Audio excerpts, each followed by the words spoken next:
You can see here, I welded the thing, and when these would blow up, I would just unscrew this and put it in the next one. And I actually got banned from Harbor Freight from purchasing any more of these things. All right, this is what we got going on here. A little bit sketchy.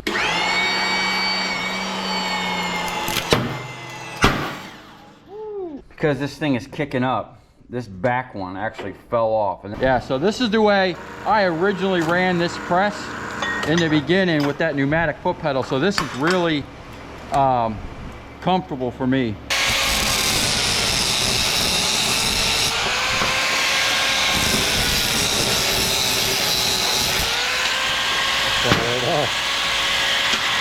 So today on Project Shop, we're going to be scrapping out some transformers. Now here we have a good variety of all the different styles, basically.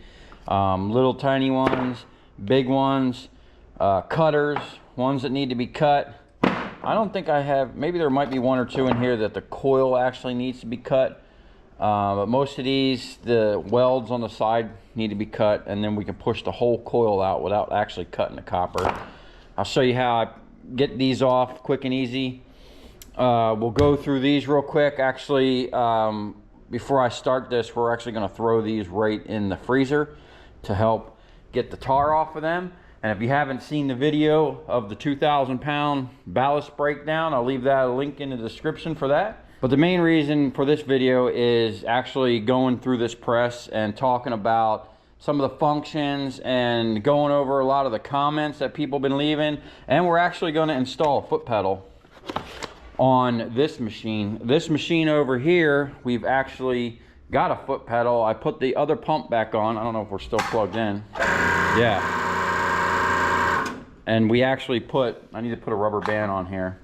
We put the thing back on here with the springs. I have two foot pedals here. See this one and this one. This one here, the front, you know, you push on the front, and this one already has the cord. This one you push on the back here, but it doesn't have the cord, so it's going to be a little bit more involved in putting this one on. But I actually like this one better, just because I can have it underneath the table down here. And let's see here, kind of get a preview of how this is going to go. Yeah, I like that a lot better. Just being able to hit that rather than getting your foot all the way up past it. Although this one might be safer, because this one you're just gonna, I might actually just step on it because I'm moving around a lot. I don't know, we'll see. I'm gonna go ahead and wire this one in. I've never actually ran this particular press with a foot pedal. This press here actually started out its life with a foot pedal, and I'll show you here. Actually, I'll show you how both these presses started out. Okay, so this is how my press started out. This was a 20-ton hydraulic press from Harbor Freight, and I ran these. I mean, originally it came with like a pump jack, but I would buy these 20-ton pneumatic presses, and you can see here, I welded the thing. And when these would blow up, I would just unscrew this and put it in the next one. And I actually kept like 5 of these, brand new in the box under the table, all with warranties on them. And I actually got banned from Harbor Freight from purchasing any more of these things. So I kind of had to create a couple fake accounts there to buy them and get warranties on them, because this was the issue I was having. When these transformers break, you get what's called explosive decompression. And basically inside here is a plastic piston that pushes on basically a steel pin like this. It's basically this, but with a plastic piston going up and down. And they could last for a few months, or I could break one transformer and that piston would just explode in there. So after having that happen to me a couple times in the middle of a run in the middle of the night when everything's closed, you know, I learned to keep a whole bunch of these in stock and ready to go. But one thing I liked about this setup was I was able to turn this thing on and leave it. It was slow and it would just sit there and go da, da, da, da, da, da, da, da, da, da, da, da, and then build pressure and explode. But I could be over here doing other things, cracking ones with a hammer, prepping them, cutting wires, whatever I needed to do while this thing was running, okay? And then at one point, because this had issues cracking these big ones. I mean, it would crack most of them, but you can see some of them are actually longer. You know, these transformers come in all different sizes. You know, even though you got 1,000 watt, that's 1,000 watt too, but much wider, so it's got longer welds, okay? So this thing was having some issues cracking it, and then I figured, oh, well, at the time, Harbor Freight made a bigger air jack. I would just throw that in there and run it, which is why, if you can see, there's kind of a bow right here. That's because I took out the 20-ton jack and I installed this 50-ton big boy, which was super sketchy, and pretty much not only did it break every transformer that I put in there, it started breaking the press. And I lost a lot of production. I lost a lot of speed because that big ram basically has the same size air motor, and it was literally half the speed. So that didn't work out too well. So I just stayed with these, and what I would do is whenever I came across a bunch of transformers that were hard, I would either pre-grind the tops of the welds. I didn't really like using grinding wheels that much, so most of the time I would just use this lip and give it a couple whacks with the hammer before sending it in. 2 good whacks, one on either side, would loosen these up enough to where this could crack it. And then over here, this press originally had this small ram over here. I think this is a 2-ton and this is a 4-ton, or this is a 1-ton and that's a 2-ton. I'm not sure, I don't remember. But these all came out of a Harbor Freight pusher puller kit for doing like body work or frame straightening or whatever. But I would run this 10,000 PSI foot pedal, and basically I had to run an air compressor to run both of these, but they were originally both independent from each other, which was pretty good. But I wind up scoring this. I traded a friend of mine some LED lights for this, and then I actually bought this from him. He actually does hydraulic repair, so he comes across. This is a 10,000 PSI Enerpack 25-ton ram, which works really good in this system now. Pretty much it breaks everything I put in there. It still does struggle with some of the really big ones like that, but for the most part, it just kills it. And this is a 2-speed 10,000 PSI pump, which works way faster than these pneumatics. There's just no comparison. Even with one pump operating both of these presses, once you've gotten a rhythm, you know, you put it over here, you crack this one, then you send it to the next guy while he's cracking it and got the machine powered up over here. You're removing this, putting the new one in, and by the time he's done, since this machine works so much faster, this one here, my record is 5 a minute if nothing goes wrong, and then this machine here, my record is 7 a minute, which, you know, you can obviously keep ahead or catch up really quick. But even running back and forth, you can easily crank 3 to 4 minutes out of both of them off of one pump. But you do get in a situation where sometimes you're waiting a second or two just for the other guy to finish up, which is why we got the other pump. This pump here runs a little bit slower, but you're independent, and we can switch over to the smaller ram if we want it.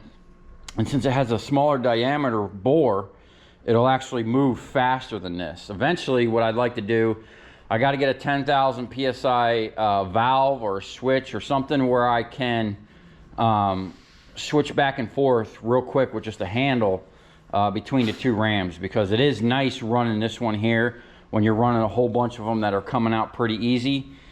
This one here is for the tough ones, and sometimes this one struggles to push some transformers out. So, you know, anybody doing these transformers by hands got to know that you're going to come across some tough ones. And if you do, I would recommend that if you got a whole bunch of the same ones and you know you're struggling with them, man, the best thing to do is cut one side of these coils.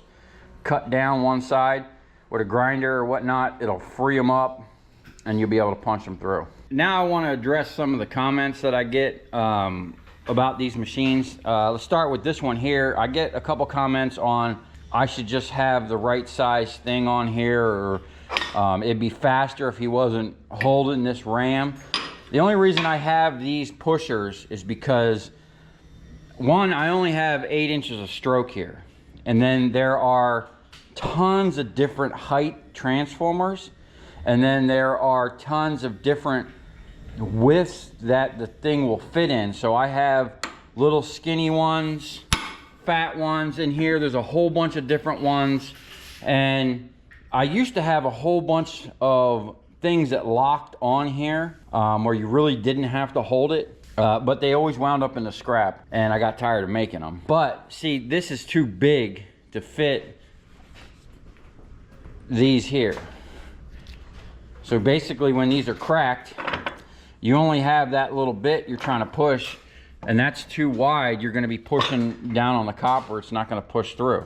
So you gotta have something here skinnier, which is why we have this, or even this, you know, or there's a ton of ones in there. Originally what I was gonna do with this is get I'd actually have to kind of cut this off and put a longer ram on there with a longer stroke. And then I was going to have something clamped here that would almost be adjustable, where you could bring it up and down, where all that would do was just hold the bottom of the thing so it wouldn't kick out and do weird stuff, and then have it lock on here.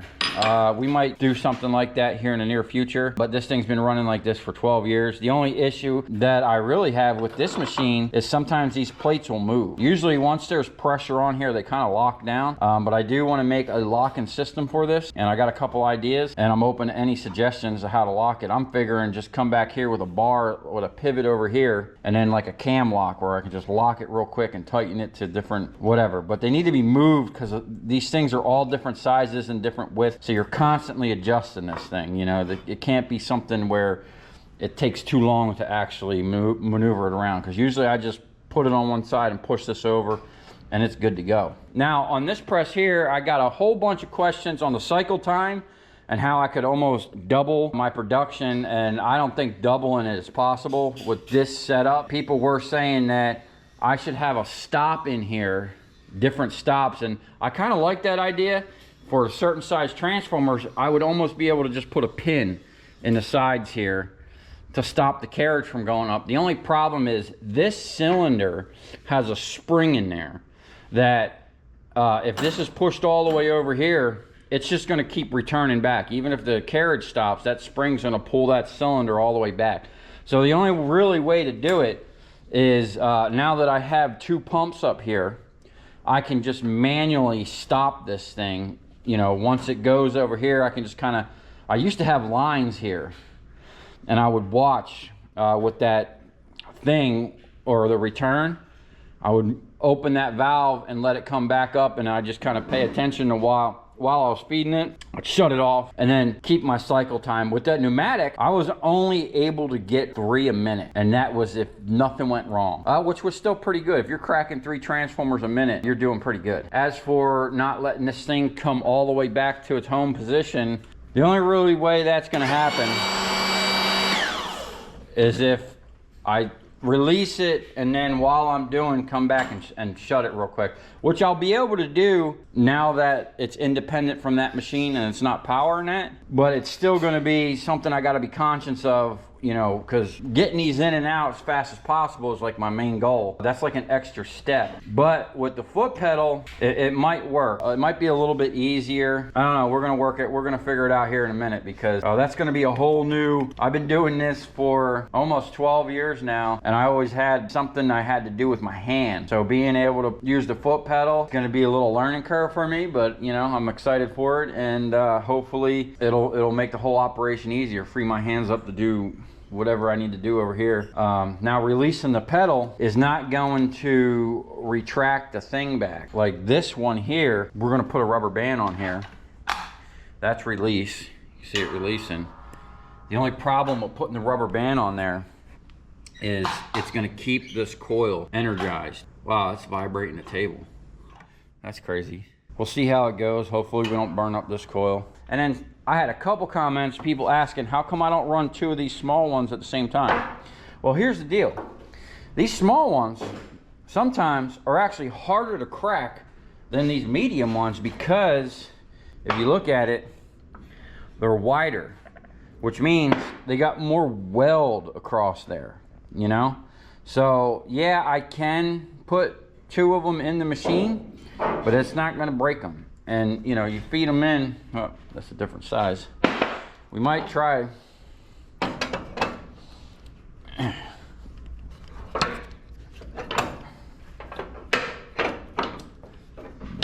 There we go. Now, if you ever noticed, most transformers, one side, these coils stick out further because of all the taps and whatnot. Put them in like this, we can kind of get a center. I don't think, I'll do these skinny ones. I don't think this is gonna break them.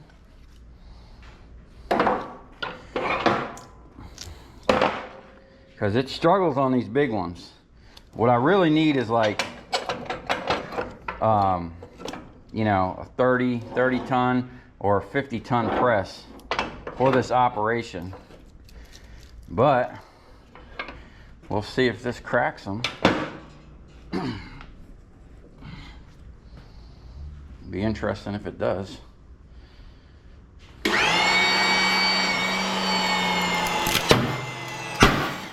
Woo. All right. Yeah.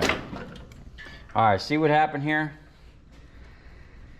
Because this thing is kicking up, this back one actually fell off. And this is the problem I used to have trying to do this with the small ones. And now this is stuck. And it's gonna take me a whole bunch of time to get that out of there. Okay, see what happened there? It fell off. You know, because this here kind of wiggles around a little bit. It wasn't really designed to run 2 transformers at once.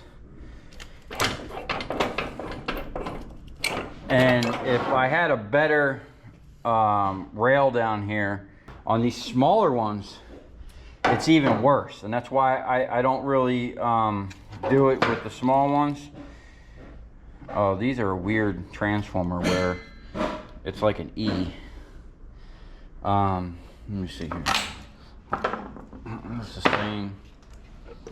Okay. Now these ones here, they have a way bigger, wider, you know, end here to sit on that lip. And then these ones here actually determine how big of a piece of square stock I was going to put on there, because this is the smallest transformer and I wanted to get this edge here as close to that weld as possible, you know? So when these are on there, it's pretty much right there at that weld. If I ever make a new one of these, I'm actually going to make this piece here in 2 pieces where it'll slide back and forth on top of a plate. That way I can adjust this to each size transformer. Now these ones and these ones are pretty much the same size. And that'll be for some future videos, because this thing is gonna get revamped and gonna have a way bigger cylinder. So with that being like that, I could actually put this back in here and then it should crack it once it's in the center. Because once it gets off of where it's pushing in the middle, you know, these are supposed to stop it from rocking back and forth. But this isn't no precisely made thing. This is just something I welded together with some angle iron, a piece of C-channel, and some small square stock, you know. And for 12 years, it's been cracking transformers. Whoops. See that? We done deadheaded that pressure on that other line because it's not powering that machine no more. That's something we're gonna have to be careful about.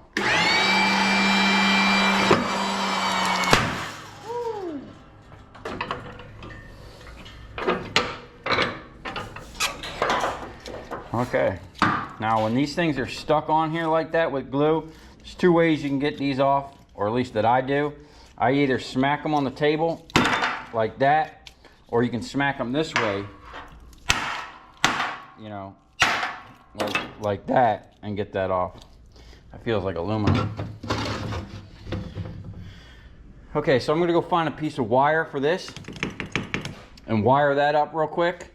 And I'm actually gonna throw these ballast in the freezer so they can kind of chill while we're processing this. Dag, man, you know you're a scrapper when you open your fridge to put some ballast in there, and you already got scrap nuggets in there.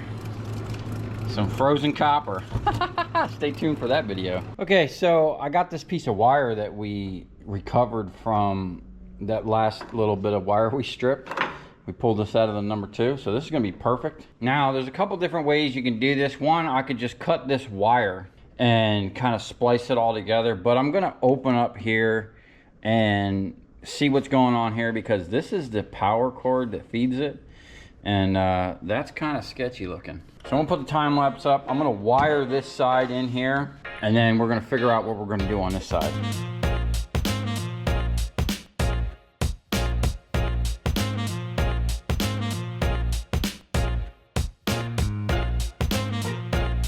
Okay, that was straightforward, and wiring that up. And then I was wondering, I accidentally ripped this piece of paper. I can see why it was on there, because it's gonna be close to that. For whatever reason, they needed to make it so high. But as you can see,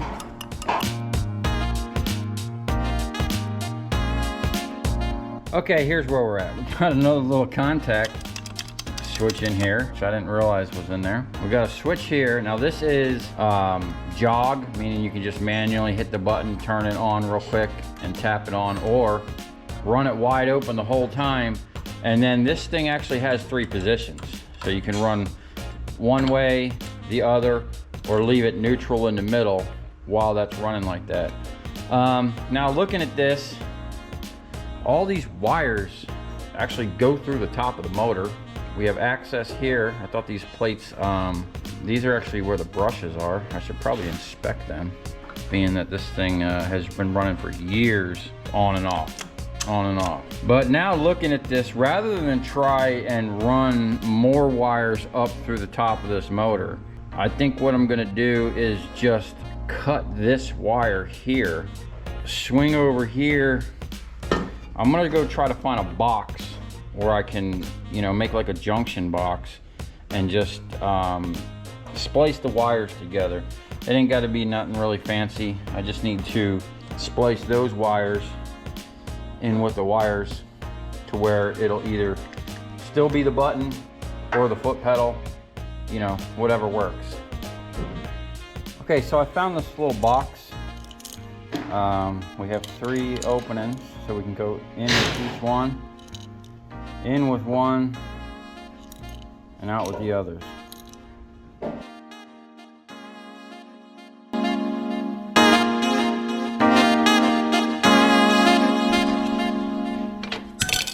Okay, so I got all this open. I got all this back together. I'm just gonna go ahead and check it. We're in neutral right now. Yeah, okay, and see, we could also operate it from here, or leave it run.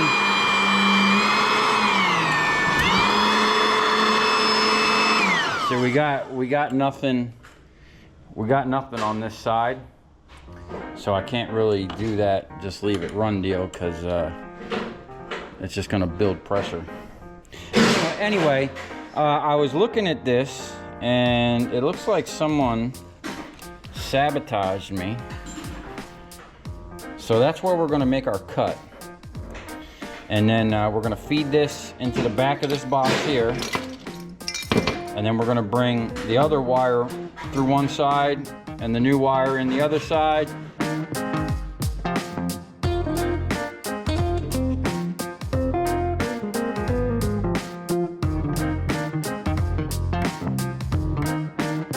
All right, this is what we got going on here.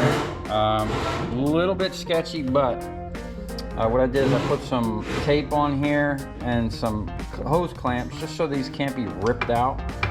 And then just kind of wire nutted all that together. And then I know it looks hella crazy, but when we put this cover on, hey, it's gonna look like a professional did that. Okay, there you have it. Okay, here, check to see if our button still works. Button works.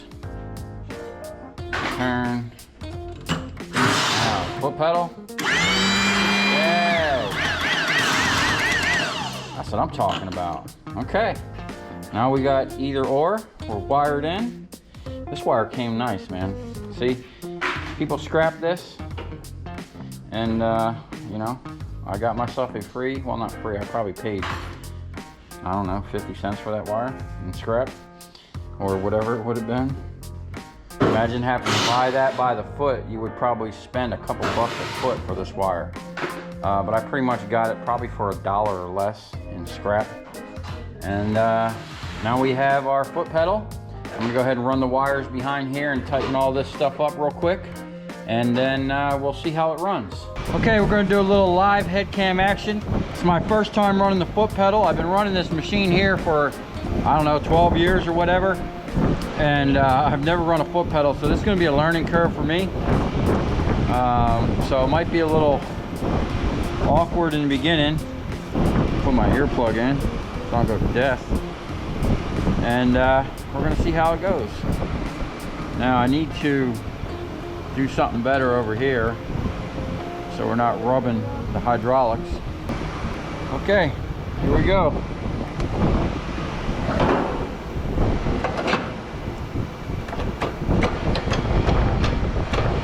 A big boy. There.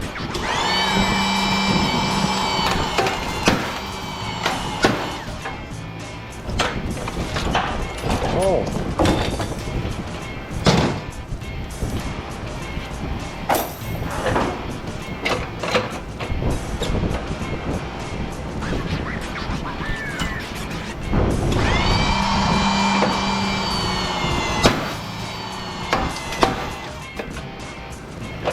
Now this is where I'd have to hit that real quick to stop that from going back up. And now that I'm independent, that thing's only powering this machine, I can do that. I'm just gonna have to get in the rhythm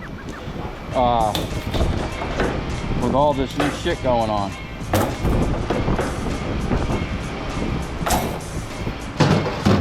Those are some big boys. Someone left some wires on that one.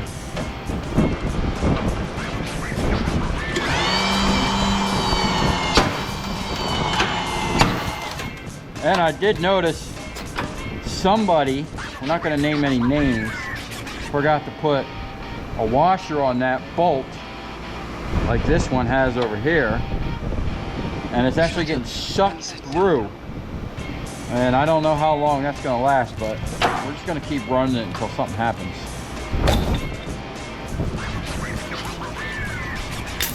Okay.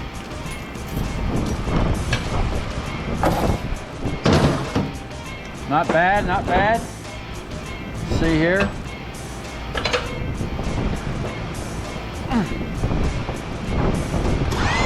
Oh, that's an issue.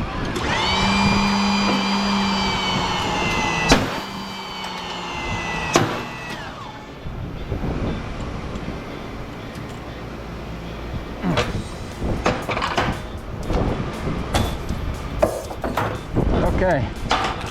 It's definitely weird having the foot pedal. It's just something new. I got to figure out, you know, a good system.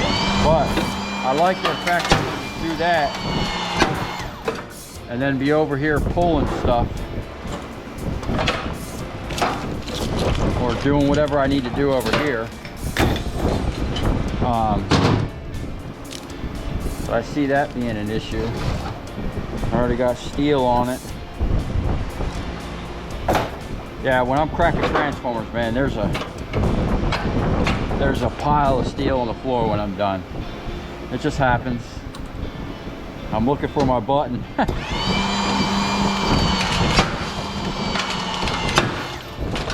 All right, I think if I do that and I come back over there and do that, then get my transformer out, we might get a little rhythm going. All right, let's pick up the pace here.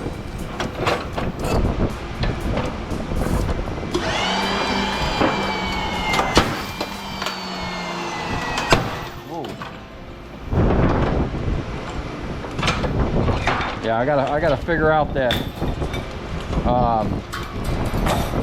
shutting this thing rather than letting it go all the way back up.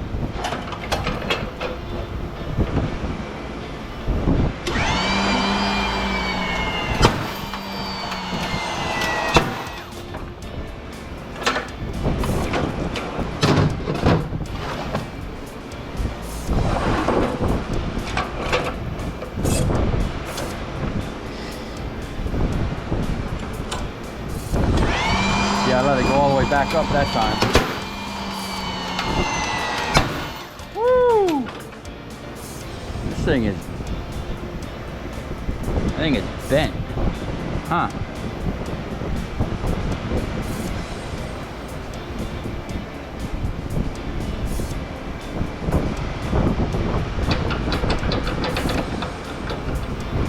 Well, we'll just keep going and see what happens. If it breaks, I'm probably finally going to rebuild this whole thing. That's kind of what I've been waiting for. Those feel heavy, man. Like they got some nice copper in them.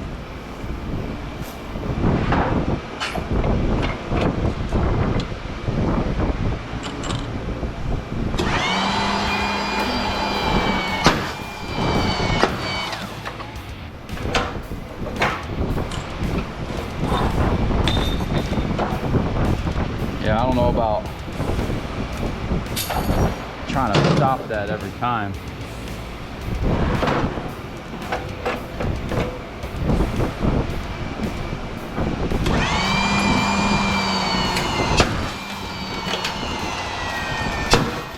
Woo! I think I need to offset the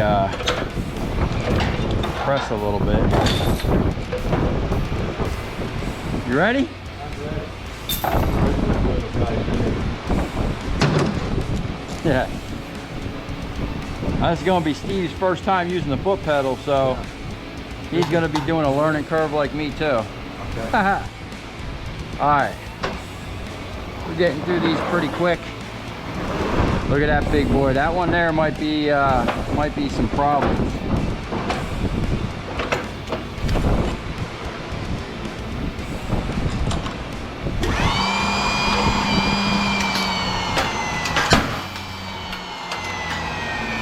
Oh.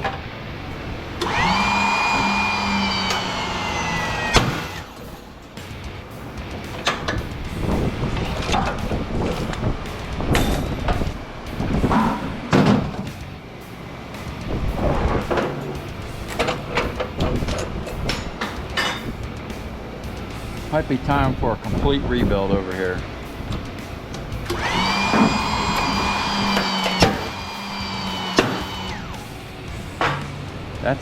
That's getting kind of sketchy.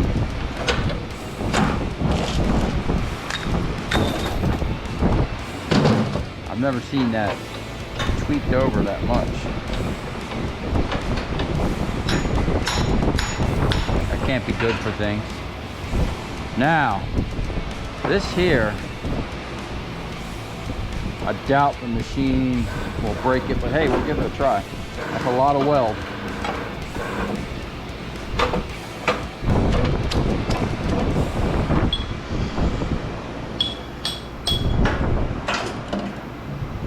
Yeah, this hose is getting in my way already.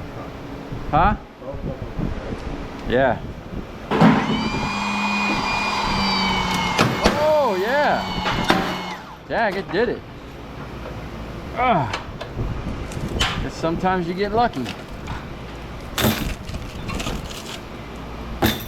Maybe not, because it feels like aluminum. Well, back in the day, I used to cut these off with a grinder or a sawzall, but now I just kind of beat them over. This is double aluminum.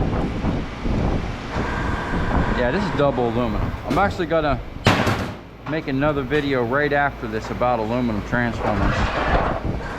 Now these here, I don't try to unscrew them or cut them. I just kind of shear the bolts like that, saves on blades, and just trying to unscrew these things, you know, getting a flat head on there, that's a nightmare. Just send it like that, you're good to go. This one here, go.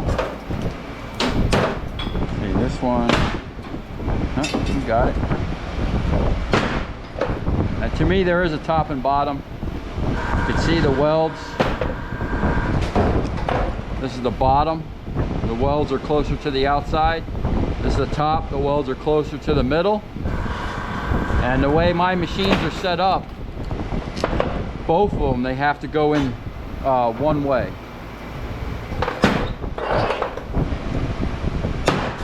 Uh-oh.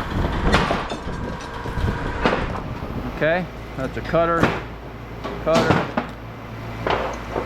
Bend that over.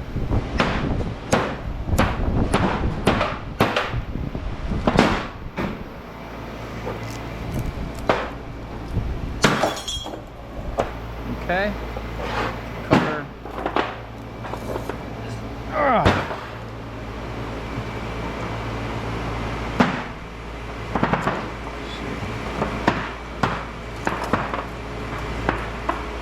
Okay. All the rest of those need some additional work. Get on that as soon as we're done cracking these.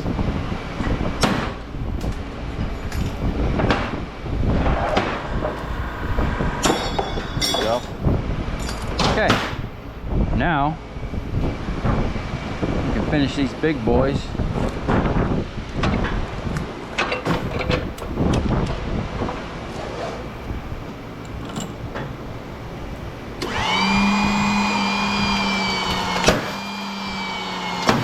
That's super sketchy. I think it's actually getting worse. We're just going to keep running until it breaks off.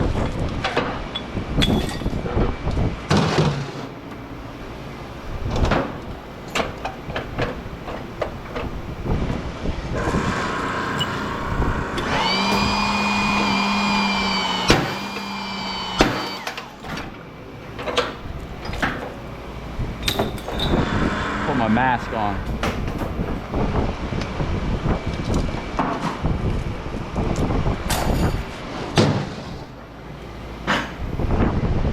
How you like the foot pedal? Good. Better than the button? Keeping your hands free? It's taking a minute to get used to. Yeah, that's I'm having the same issue over here. I'd like for it to return on itself. Okay, so we're gonna have to put a rubber band on it or something. Yeah. I had one here, but I don't know where it went. It was actually a bicycle tube that I wrapped around it. The only issue is that when we keep that on, it's gonna keep that coil hot. Shit. Yeah, it's kind of a double-edged sword. Yeah.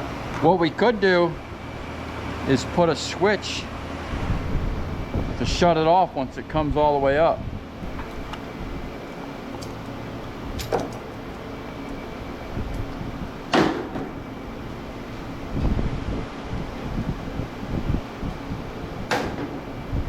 Hard to tell with that one. You want to check it?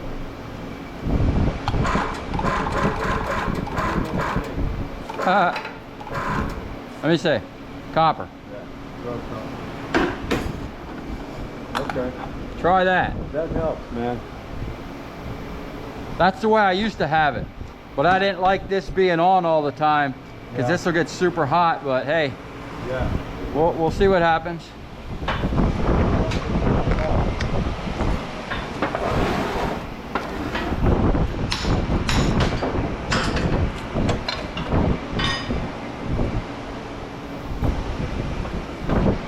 Okay.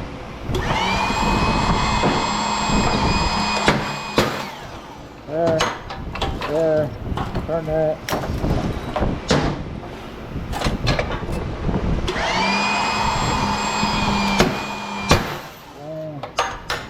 Turn that.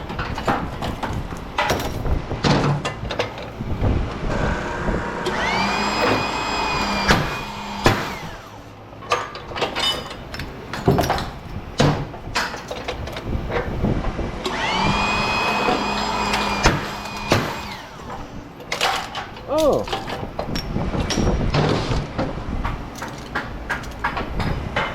just as I was getting into a groove.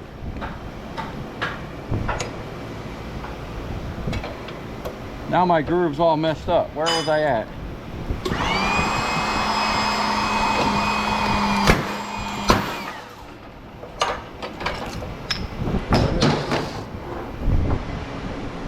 Copper. That's what I thought. It's tiny. Yeah.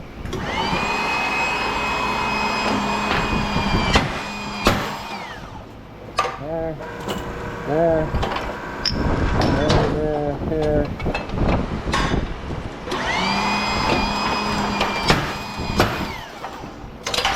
Oh shit. Problem is I can't tighten that fucker up enough.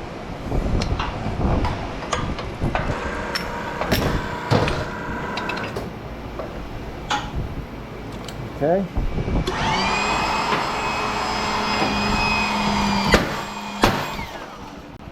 There.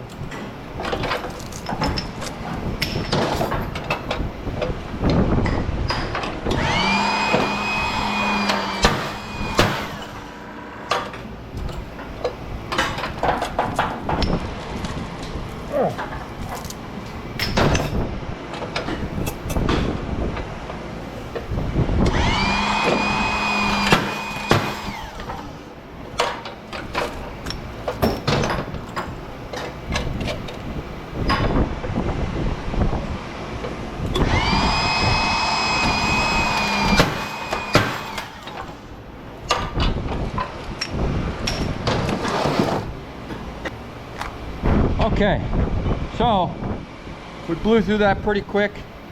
It was kind of clumsy trying to work that instead of a button, but I think I do like the foot pedal on this a lot better.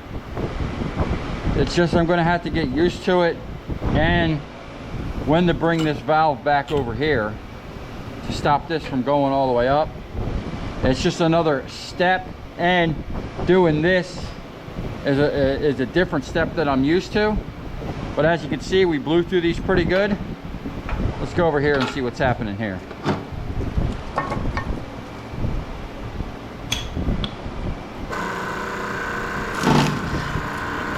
Oh,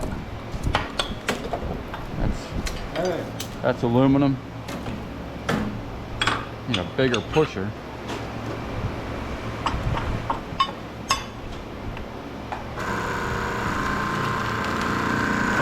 Yeah, this side is definitely, that's copper. What happened there? Oh, it's just, I need some sharper edges right here. It's just rotten. Oh yeah, holy shit. Twist up on me. So what I would do, first of all, stop playing around with that baby hammer. Look out. No, look out. Beautiful guy.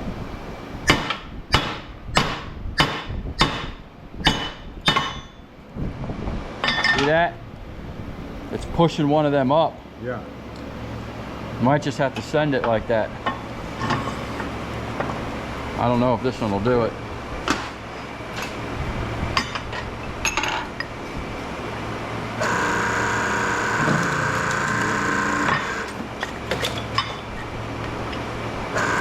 Oh dude, that's nice. That thing going back by itself. Yeah, right. Couldn't ask for anything more. That's double copper. Right, you're in my way. Hold on, man. You're in my way now. There you go.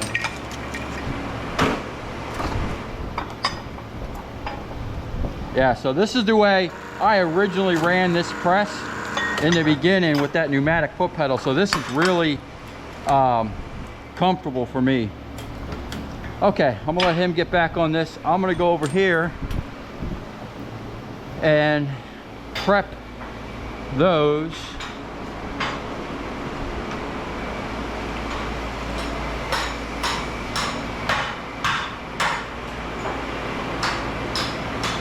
See, these things kind of got delaminated. They didn't want to give up the goods, but we're gonna help them along here. Okay, so basically these ones here already went through the press and they got delaminated. As you can see, these are not solid chunks of steel. And then there's really no way other than grinding it. And then these ones could actually be just cracked on the corner there, but I'm gonna give it a little grind to kind of assist so that it's not so much work. This one here, same thing. I don't think I have any that are both ways to where the actual coil needs to be cut, which is a good thing. Possibly this one here. We'll get that open and find out, but I'm just gonna start pre-cutting these and get them over to him.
As you've seen, some of them were already falling off.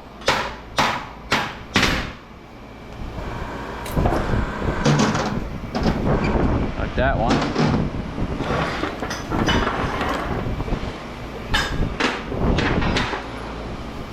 But basically, even if you didn't have a grinder,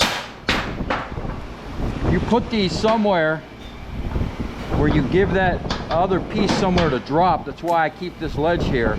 You can knock most of these out. Even those big transformers, you can knock them out by hand, and I've made videos on that with just this hammer.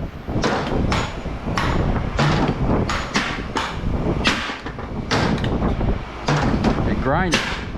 These are just falling right off now. Oh, that one needs a little. Uh-oh. Is that? No, maybe. No. I thought it was a cutter.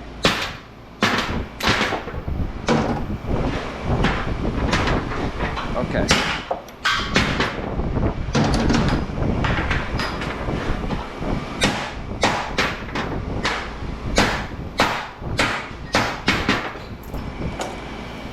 There we go. All right. Let's keep them busy.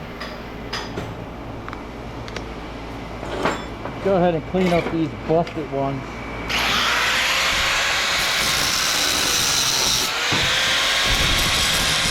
Alright. I gotta get mine.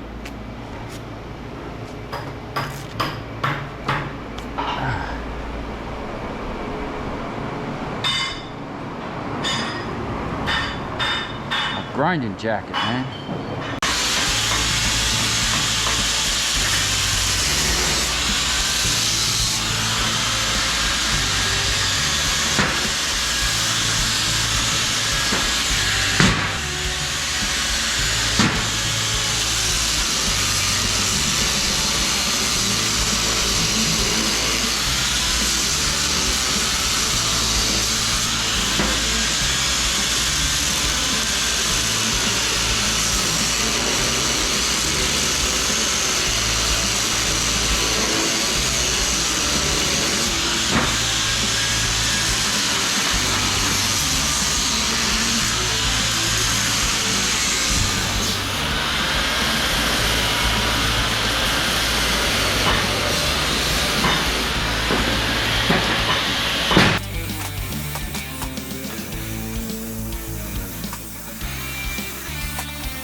last two are actually cutters. I'm about to go put them over in the vise and cut the coil.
Okay, there you have it. We got two nice little buckets of number 2 copper, and foot pedal worked great. It was a little awkward kind of getting used to it. The foot pedal on that machine over there was like the original machine I had, so that was like that was actually really nice. So that worked really good. It's probably going to take me another run to get a good feel for that in the system, and I am definitely going to have to figure a way of keeping that from sliding back up under here. It kept moving back up under there. I might just put something under it. It's got some holes there for screws, and just have it go up underneath here. And then this machine here, the only issue is if we keep the rubber band on here, it's going to keep this on, but I want to put a switch up here, which when this comes all the way up, even though this is depressed, it'll shut that off. And then it looks like we are leaking fluid from somewhere. I think I had an issue with one of these before. Yeah, we just need to tighten that up, I think. But let me know what you think about this, and what type of switch I can put up on there. So when that comes all the way back, it'll hit a switch that shuts that light off, which stops this coil from, you know, basically just be putting this back in neutral, but over there.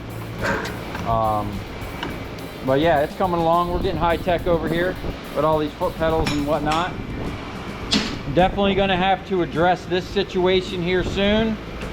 And the situation with that bolt being sucked down into there, which probably this whole thing needs to just be rebuilt, which I've been trying to hold off because this whole press is probably going to get replaced with something bigger, and wait till you see what that is.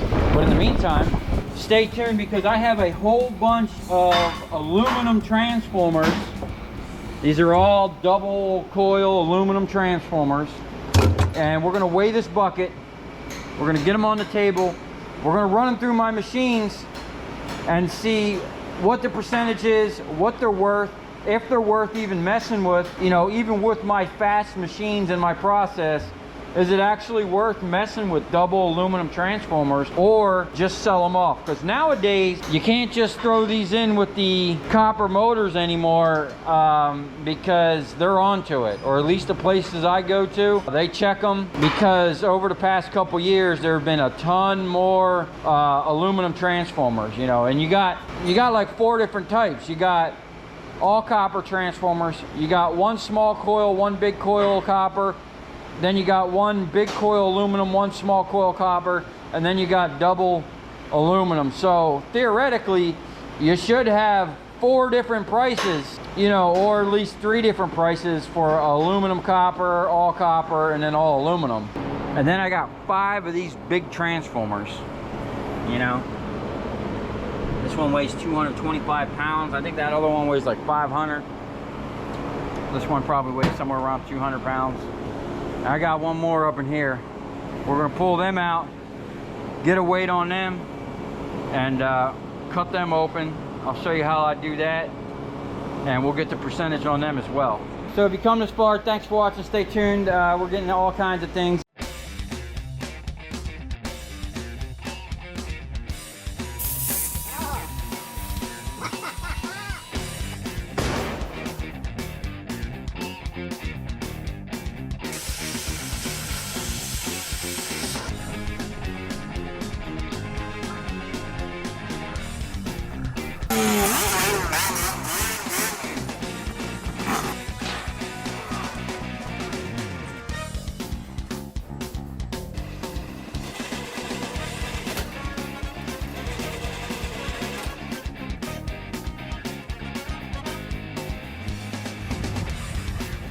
I'll tell you where we're going, right to the scrap yard.